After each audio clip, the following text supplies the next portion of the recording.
Hello everyone! Ito na po yung katatapos lang namin na project siya ng Tikuan Nueva Ecija.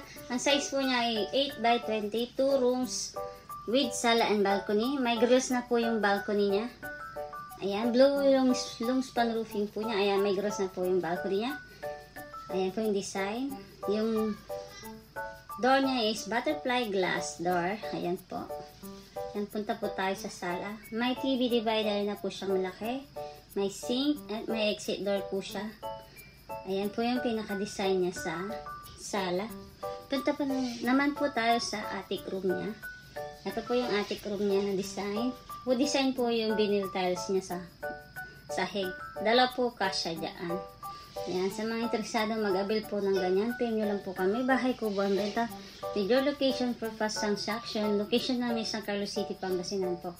Pwede River Luzon area. Nag-home service po kami.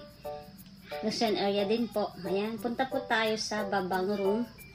Ayan, sa babang room is kasya 2 or 3 po siya. Ayan, complete wiring with breaker, with pinites, with ball lamps, with outlet, with switch. Kompleto na po yan. Itatap nyo na lang po yan sa breaker nyo. Ayan, PM nyo lang po kami. Legit seller po. Thank you for watching.